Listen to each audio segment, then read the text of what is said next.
ସମ୍ମାନନୀୟ ପ୍ରଧାନ ଶିକ୍ଷକ, ପୂଜ୍ୟ ଗୁରୁଜୀ ଗୁରୁମା ବୃନ୍ଦ, ମଞ୍ଚାସୀନ ଅତିଥିବୃନ୍ଦ, ମୋର ସହପାଠୀ ଓ ସହପାଠିନୀ ତଥା ଛୋଟ ଓ ବଡ଼ ଭାଇ ଓ ଭଉଣୀମାନେ, ଆଜି ହେଉଛି ନେତାଜୀ ଜୟନ୍ତୀ। ଏହି ଅବସରରେ ମୋତେ କିଛି କହିବାର ସୁଯୋଗ ମିଳିଥିବାରୁ ମୁଁ ନିଜକୁ ଧନ୍ୟ ମନେ କରୁଛି। ଆଜି ହେଉଛି ସୁଭାଷ ଚନ୍ଦ୍ର ବୋଷଙ୍କ ଜନ୍ମଦିବସ। ସୁଭାଷ ଚନ୍ଦ୍ର ବୋଷ 1897 ମସିହା ଜାନୁଆରୀ ମାସ 23 ତାରିଖ ଦିନ ଓଡ଼ିଶାର କଟକ ଜିଲ୍ଲାଠାରେ ଏକ ବଙ୍ଗଳା ପରିବାରରେ ଜନ୍ମଗ୍ରହଣ କରିଥିଲେ। ତାଙ୍କ ପିତା ଥିଲେ ଜାନକୀନାଥ ବୋଷ ଓ ମାତା ଥିଲେ ପ୍ରଭାବତୀ ଦେବୀ। ଜାନକୀନାଥ ବୋଷ ଥିଲେ ସେହି ସମୟରେ ଜଣେ ପ୍ରଖ୍ୟାତ ଆଇନଜୀବୀ ବା ଓକିଲ। ତାଙ୍କରି ଆଇନ ବ୍ୟବସାୟରେ ସନ୍ତୁଷ୍ଟ ହୋଇ ଇଂରେଜ ସରକାର ତାଙ୍କୁ ପ୍ଲିଡର ଭାବରେ ନିଯୁକ୍ତ କରିଥିଲେ ଓ ରାୟ ବାହାଦୁର ପଦବୀ ପ୍ରଦାନ କରିଥିଲେ। ଏହି ପୁଣ୍ୟଭୂମି ଭାରତ ମାଟିରେ ଅନେକ ମହାପୁରୁଷ ଜନ୍ମ ହୋଇଛନ୍ତି। ସେମାନଙ୍କ ମଧ୍ୟରୁ ଅନ୍ୟତମ ଥିଲେ ନେତାଜୀ। ନେତାଜୀ ଭାରତ ତଥା ସମଗ୍ର ବିଶ୍ୱର ଜଣେ ବିସ୍ମୟ ବିଦ୍ରୋହୀ ସଂଗ୍ରାମୀ ନେତା ଭାବରେ ପରିଚିତ। ସେ ହେଉଛନ୍ତି ବିଶ୍ୱର ନେତାଜୀ। ସେ ଜାନକୀନାଥ ବୋଷଙ୍କର ନବମ ସନ୍ତାନ ଥିଲେ। ସେମାନେ ଥିଲେ 14 ଭାଇ ଓ ଭଉଣୀ। ସୁଭାଷ ଚନ୍ଦ୍ର ବୋଷ କଟକ ପ୍ରୋଟେଷ୍ଟାଣ୍ଟ ସ୍କୁଲରେ ତାଙ୍କର ଅଧ୍ୟୟନ ଆରମ୍ଭ କରିଥିଲେ। କିନ୍ତୁ ସେହି ସମୟରେ ସେଠାରେ ଏକ ନିୟମ ଥିଲା ଯେ ଭାରତରେ ଜନ୍ମ ଗ୍ରହଣ କରିଥିବା ଛାତ୍ର ଯେତେ ଅଧିକ ନମ୍ବର ରଖି ଉତ୍ତୀର୍ଣ୍ଣ ହେଲେ ମଧ୍ୟ ସେମାନଙ୍କୁ ଅନେକ ବୃତ୍ତି ଦେବା କ୍ଷେତ୍ରରେ ପାତର ଅନ୍ତର କରାଯାଉଥିଲା। ତାପରେ ସେହି ସ୍କୁଲରେ ପାଠ ପଢ଼ିବା ପାଇଁ ନେତାଜୀଙ୍କର ଇଚ୍ଛା ହେଲା ନାହିଁ। ତେଣୁ ପ୍ରୋଟେଷ୍ଟାଣ୍ଟ ସ୍କୁଲ ପରିତ୍ୟାଗ କରି କଟକ ରେଭେନ୍ସା କଲେଜିଏଟ୍ ସ୍କୁଲରେ ସେ ନାମ ଲେଖାଇଲେ। ସେ 1909 ମସିହାରେ କଟକର ରେଭେନ୍ସା କଲେଜିଏଟ୍ ସ୍କୁଲରେ ପାଠ ପଢ଼ି ମାଟ୍ରିକ ପାସ୍ କଲେ। ତୁଳସୀ ଦୁଇ ପତ୍ରରୁ ବାସିଲା ପରି ସୁଭାଷ ବୋଷଙ୍କ ନିକଟରେ ଥିବା ପ୍ରତିଭା ପିଲାଦିନରୁ ଜଣାପଡ଼ିଥିଲା। ସେ ଥିଲେ ଜଣେ ମେଧାବୀ ଛାତ୍ର। ମାଟ୍ରିକ ପାସ୍ କରିସାରିଲା ପରେ ସେ କଲିକତାର ପ୍ରେସିଡେନ୍ସି କଲେଜରେ ନାମ ଲେଖାଇଲେ। କିଛି ଦିନ ପାଠ ପଢ଼ିଲେ ଏବଂ ଦିନେ ସେହି କଲେଜରେ ଜଣେ ଅଧ୍ୟାପକ ଭାରତ ବିଦ୍ରୋହୀ ସମ୍ପର୍କରେ କହୁଥିଲେ, ଭାରତକୁ ବିରୋଧ କରୁଥିଲେ। ଏହାକୁ ଶୁଣି ସୁଭାଷ ଚନ୍ଦ୍ର ବୋଷ କ୍ଷୁବ୍ଧ ହେଲେ ଏବଂ ତାଙ୍କ ବିରୁଦ୍ଧରେ ଜବାବ ଦେଲେ। କିନ୍ତୁ ପରବର୍ତ୍ତୀ ସମୟରେ ତାଙ୍କୁ କଲେଜରୁ ବହିଷ୍କୃତ କରାଯାଇଥିଲା। ତାପରେ ସେ ସ୍କଟି ଚର୍ଚ୍ଚ କଲେଜରେ ପଢ଼ି ସେଠାରେ IA ଓ BA ପାସ୍ କରିଥିଲେ। ଏହିସବୁ କାରଣ ଥିଲା। ଏହିସବୁ କାରଣ ପାଇଁ ସେ ତାଙ୍କ ମନରେ ଜନ୍ମ ବିଦ୍ରୋହ ହୋଇଥିଲା। ଯେତେବେଳେ ସେ IA ଓ BA ପାସ୍ କରିଥିଲେ, ଜାନକୀନାଥ ବୋଷ ଚାହୁଁଥିଲେ ଯେ ତାଙ୍କୁ ଜଣେ ବଡ଼ ଅଫିସରଟିଏ କରିବା ପାଇଁ।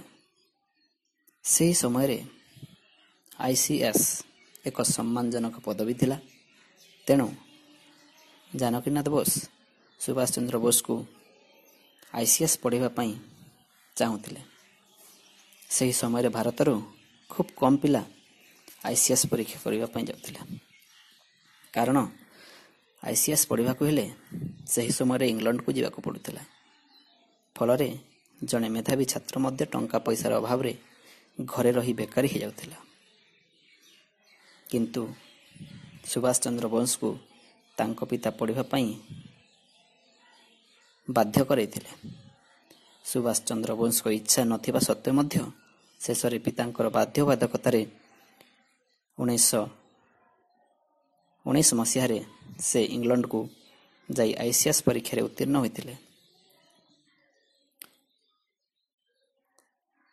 ICS ପରୀକ୍ଷାରେ ଯେତେବେଳେ ସେ ତାଲିମ ନେଉଥିଲେ କ୍ୟାମ୍ବ୍ରିଜ ୟୁନିଭର୍ସିଟିରେ, ସେହି ସମୟରେ 1921 ମସିହାରେ ଭାରତରେ ଜାଲିଆନାୱାଲା ହତ୍ୟାକାଣ୍ଡ ହୋଇଯାଇଥିଲା। ଜଣେ ଇଂରେଜ ଅଫିସର ଜାଲିଆନା ନାମକ ଏକ ସ୍ଥାନରେ ଭାରତୀୟମାନେ ଏକ ସଭାର ଆୟୋଜନ କରିଥିଲେ ସେଟାକୁ ଯାଇକି ଆଖିବୁଜା ଗୁଳି ଛାଡ଼ିଥିଲେ, ଯାହାଫଳରେ ଶହ ଶହ ଭାରତୀୟ ସେଇଠି ଆଖି ବୁଜି ଦେଇଥିଲେ। ଯେତେବେଳେ ସୁଭାଷ ଚନ୍ଦ୍ର ବୋଷଙ୍କ କାନରେ ପଡ଼ିଲା ଜାଲିଆନାୱାଲା ହତ୍ୟାକାଣ୍ଡ, ସେହି ସମୟରେ ସେ ଅତ୍ୟନ୍ତ ଦୁଃଖିତ ହେଲେ ଏବଂ ମୋତେ ଇଂରେଜମାନଙ୍କର ଚାକିରି ଲୋଡ଼ା ନାହିଁ, ମୁଁ ଇଂରେଜମାନଙ୍କର ଗୋଲାମ ହୋଇ ରହିବି ନାହିଁ, ମୁଁ ମୋର ମାତୃଭୂମିର ସେବା କରିବି ବୋଲି ନିଜ ମନକୁ ସ୍ଥିର କଲେ ଏବଂ ଅଧାରୁ ତାଲିମ ଛାଡ଼ି ଭାରତ ଫେରି ଆସିଥିଲେ। 1921 ମସିହାରେ ସୁଭାଷ ଚନ୍ଦ୍ର ବୋଷ କ୍ୟାମ୍ବ୍ରିଜ ପରିତ୍ୟାଗ କରି ଭାରତକୁ ଆସିଥିଲେ। ସେ ଭାରତକୁ ଆସି ମହାତ୍ମା ଗାନ୍ଧୀଙ୍କ ସହ ସାକ୍ଷାତ କରିଥିଲେ। ସେତେବେଳେ ମହାତ୍ମା ଗାନ୍ଧୀଙ୍କ ନେତୃତ୍ୱରେ ଭାରତରେ ଅନେକ ଗୁଡ଼ିଏ ଆନ୍ଦୋଳନ ଚାଲୁଥିଲା। ସୁଭାଷ ବୋଷ ମହାତ୍ମା ଗାନ୍ଧୀଙ୍କୁ ଏକ ପ୍ରଶ୍ନ କରିଥିଲେ, ଯେ ସେହି ପ୍ରଶ୍ନଟି ଥିଲା, ଗୋଟିଏ ବର୍ଷ ମଧ୍ୟରେ କେଉଁ ଉପାୟ ଅବଲମ୍ବନ କଲେ ଭାରତ ସ୍ୱାଧୀନ ହୋଇପାରିବ? ଗାନ୍ଧୀଜୀ ସ୍ପଷ୍ଟ ଭାବରେ ଉତ୍ତର ଦେଇଥିଲେ ଯେ ତାହା ଅସମ୍ଭବ। ଏହିପରି ଅନେକ ଗୁଡ଼ିଏ ପ୍ରଶ୍ନ ଗାନ୍ଧୀଜୀଙ୍କୁ ପଚାରିଥିଲେ, କିନ୍ତୁ ସେ ସନ୍ତୋଷଜନକ ଉତ୍ତର ପାଇନଥିଲେ। ତାପରେ ମହାତ୍ମା ଗାନ୍ଧୀ ଚିତ୍ତରଞ୍ଜନ ଦାସଙ୍କ ସହିତ ସାକ୍ଷାତ କରିବାକୁ ନେତାଜୀଙ୍କୁ କହିଥିଲେ। ପରବର୍ତ୍ତୀ ସମୟରେ ନେତାଜୀ ଚିତ୍ତରଞ୍ଜନଙ୍କୁ ଭେଟିଲେ। ଚିତ୍ତରଞ୍ଜନଙ୍କ ସହିତ ସାକ୍ଷାତ ମହାତ୍ମା ଗାନ୍ଧୀଙ୍କ ସହ ସାକ୍ଷାତ କଲା ପରେ ସେ ଜାତୀୟ କଂଗ୍ରେସରେ ଯୋଗ ଦେଲେ ଏବଂ ଇଂରେଜମାନଙ୍କ ବିରୁଦ୍ଧରେ ଲଢ଼େଇ କଲେ। ଗାନ୍ଧୀଜୀ ଓ ନେତାଜୀଙ୍କ ଚିନ୍ତାଧାରା ଭିନ୍ନ ଭିନ୍ନ ଥିଲା, କିନ୍ତୁ ସେମାନଙ୍କର ଲକ୍ଷ୍ୟ ଗୋଟିଏ ଥିଲା। ଇଂରେଜମାନଙ୍କ ବିରୁଦ୍ଧରେ ନେତାଜୀଙ୍କ ଭାଷଣ ପ୍ରତ୍ୟେକ ଭାରତୀୟଙ୍କ ମନରେ ଦେଶପ୍ରେମର ବୀଜ ପବନ କରିଥିଲା। ପରବର୍ତ୍ତୀ ସମୟରେ ସେ କଂଗ୍ରେସ ଦଳର ସଭାପତି ପଦ ଲାଭ କରିଥିଲେ। କିନ୍ତୁ ଗାନ୍ଧୀଜୀଙ୍କ ସହିତ ତାଙ୍କର ମତଭେଦ ଘନୀଭୂତ ହେବାରୁ 1939 ମସିହାରେ ନେତାଜୀ କଂଗ୍ରେସ ସଭାପତି ପଦରୁ ଇସ୍ତଫା ଦେଲେ। ଫରୱାର୍ଡ ବ୍ଲକ ନାମକ ଏକ ନୂତନ ରାଜନୈତିକ ଦଳ ଗଠନ କରିଥିଲେ। ଏହାର ଠିକ୍ ପରେ ପରେ ସମଗ୍ର ବିଶ୍ୱକୁ ଦ୍ୱିତୀୟ ବିଶ୍ୱଯୁଦ୍ଧର ଛାୟା ଆଚ୍ଛାଦିତ କରିଥିଲା। ସେହି ସମୟରେ ନେତାଜୀ ଏକ ଉପାୟ ଚିନ୍ତା କଲେ ଓ କଣ୍ଟାକୁ କଣ୍ଟା ଦ୍ୱାରା ସଫା କରାଯାଏ ବୋଲି ସ୍ଥିର କଲେ। ପରବର୍ତ୍ତୀ ସମୟରେ ସେ ଇଂରେଜମାନଙ୍କ ଶତ୍ରୁ ଦେଶମାନଙ୍କ ସହିତ ବନ୍ଧୁତା କଲେ। ସେ ହିଟଲରଙ୍କ ସହିତ ବନ୍ଧୁତା କରିବା ପାଇଁ ସେ ଜର୍ମାନ ଚାଲିଯିବା ପାଇଁ ସୁଯୋଗ ଖୋଜିଲେ। ସେହି ସମୟରେ ସେ ଗୃହବନ୍ଦୀ ହୋଇଥିଲେ। ଦିନରାତି ପୋଲିସ ତାଙ୍କ ଘର ଚାରିପଟେ ଜଗି ବସିଥିଲେ, କିନ୍ତୁ ସେ ଇଂରେଜ ପୋଲିସଙ୍କ ଆଖିରେ ଧୂଳି ଦେଇ ସେ ହିଟଲରଙ୍କ ସହିତ ବନ୍ଧୁତା କରିବା ପାଇଁ ବାହାରିଲେ ଓ ତାଙ୍କୁ ସାକ୍ଷାତ କରି ଆଲୋଚନା କଲେ। ତାପରେ ଜର୍ମାନୀରୁ ଜାପାନକୁ ଯାଇଥିଲେ ଓ ଜାପାନରେ ବନ୍ଦୀ ହୋଇଥିବା ହଜାର ହଜାର ଭାରତୀୟ ସୈନ୍ୟମାନଙ୍କୁ ମୁକ୍ତ କଲେ। ଜାପାନ ସହିତ ମଧ୍ୟ ସେ ବନ୍ଧୁତା ସ୍ଥାପନ କରିଥିଲେ। ସିଙ୍ଗାପୁରଠାରେ କାରାମୁକ୍ତ ସୈନ୍ୟମାନଙ୍କୁ ନେଇ ସେ 1943 ମସିହାରେ ଆଜାଦ ହିନ୍ଦ ଫୌଜ ନାମକ ଏକ ବିରାଟ ସୈନ୍ୟବାହିନୀ ଗଠନ କଲେ। ସୁଭାଷ ଚନ୍ଦ୍ର ବୋଷ ଆଜାଦ ହିନ୍ଦ ଫୌଜକୁ ଦିଲ୍ଲୀ ଚଲୋ ଡାକରା ଦେଇଥିଲେ। ଆଜାଦ ହିନ୍ଦ ଫୌଜକୁ ଇଟାଲୀ, ଜର୍ମାନୀ ପ୍ରଭୃତି ଦେଇ ସ୍ୱୀକୃତି ଦେଇ ସାରିଥିଲେ। ଜୟ ହିନ୍ଦ ଧ୍ୱନିରେ ଗଗନ ପବନ ମୁଖରିତ କରି ଆଜାଦ ହିନ୍ଦ ଫୌଜ ଭାରତୀୟ ସୀମା ଆଡ଼କୁ ମାଡ଼ି ଚାଲିଲେ। ଆଜାଦ ହିନ୍ଦ ଫୌଜ ବ୍ରିଟିଶ ସୈନ୍ୟବାହିନୀର ନିରାପତ୍ତା ଘରକୁ ପ୍ରତିହତ କରି ଭାରତ ମାଟିରେ ପାଦ ଦେଲେ। କିନ୍ତୁ ନିୟତିର ଗତି ଥିଲା ବଡ଼ ବିଚିତ୍ର। ହଠାତ୍ ଦ୍ୱିତୀୟ ବିଶ୍ୱଯୁଦ୍ଧର ଗତି ବଦଳିଗଲା। ଜାପାନ ଓ ଜର୍ମାନୀ ମିତ୍ର ଶକ୍ତିଙ୍କ ନିକଟରେ ଆତ୍ମସମର୍ପଣ କଲେ। ଆଜାଦ ହିନ୍ଦ ଫୌଜକୁ କୌଣସି ବିଦେଶୀ ସାହାଯ୍ୟ ମିଳିବା ସମ୍ଭବପର ନ ହେବାରୁ ଇଂରେଜ ସୈନ୍ୟ ବାହିନୀ ନିକଟରେ ଆଜାଦ ହିନ୍ଦ ଫୌଜ ମଧ୍ୟ ଆତ୍ମସମର୍ପଣ କରିବାକୁ ବାଧ୍ୟ ହୋଇଥିଲେ।